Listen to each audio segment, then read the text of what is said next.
Well, when you see, like the YouTube videos and they got a big splash screen says, "Hey, how to spin up 11, AI agents to replace your employees."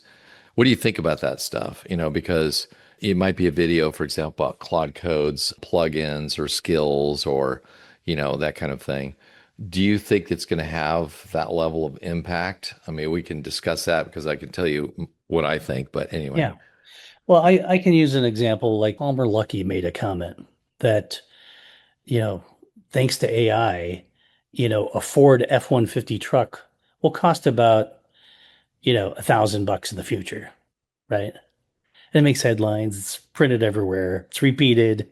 Oh yeah, AI is going to change the world. And people think that's going to happen like next year.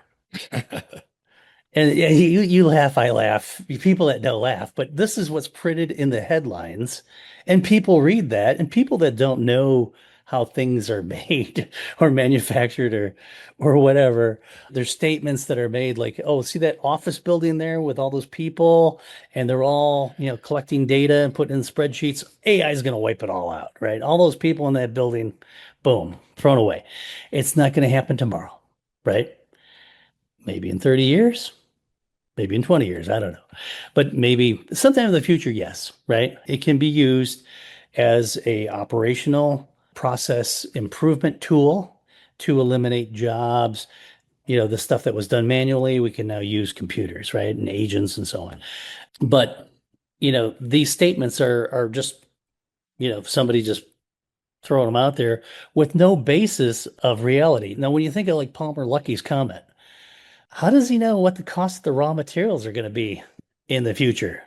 Right? The cost of the raw materials that go into a Ford F-150, $1,000. They're just going to pay less than that for the raw materials and somehow magically put them together for $1,000 and still have a profit margin in there. I mean, it's just a statement that, when I hear that, I'm like, you know, makes no sense. Yeah, I On mean, the only face thing value. I've seen dramatic, in a vehicle is, what Elon's doing with like the robotaxi. Okay, now Mhm. you have this unibody thing that eliminates hundreds of parts that need to be connected. And then you eliminate the need for a steering wheel and like everything, like all the human interface is gone. And you say, all right, now I can stamp these things out for who knows, less than 30 grand and it has no driver, right? So now you've eliminated that part, and and which little by little. So that is a dramatic change to the manufacturing, the way it works. Like it's a sea change, and I don't see anybody else doing that level of work. Maybe China is doing with BYD, similar kind of a thing, but that's about it. Those are a dramatic change, and the entire business model is different, right? You just say, and I think it's good for the time because a lot of young people, I mean, I don't know about you, but man, the second my 16th birthday hit, I wanted my license. Oh, Now I go absolutely. to my nieces and nephews and who are 17. Hey, you got a license? Nah, I don't need that. Or like, then I've got to get a car and it's really expensive and I got to get insurance. And they would be much happier just clicking a button, having a robo taxi pick them up, take them where they need to go, and don't worry about parking, don't worry about insurance, don't worry about anything. And all their entertainment, it just like they could be listening to a song and they get in the vehicle and it just picks up right where they left off with zero.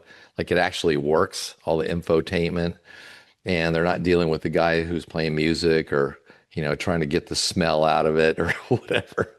So that's pretty dramatic. But short of that, yeah, when I hear someone like Ford going, "Yeah, I'll get it to $1,000," I'm like, no, I'm not in. Like, I think never. Yeah, I mean, but what I You, do think, and what we have seen in our own biz, is even from the very first customer, who said, "Hey, I've got these human gate guards. They just stand at the gate with a clipboard and, check people in and out. And I need to replace all that." So 6 weeks later, we had a camera system and that would recognize vehicles and license plate and that was done. Like 45 gone, right? And then, on and on, where we're seeing lots of mergers happen.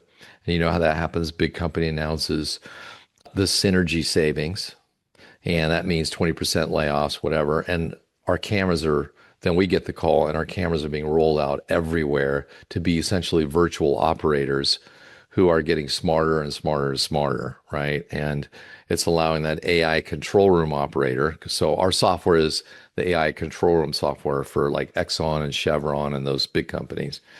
And so this one guy can manage hundreds and hundreds of facilities, and the AI says, "Oh, pay attention to this thing." He looks at it, diagnoses it, and fixes it remotely.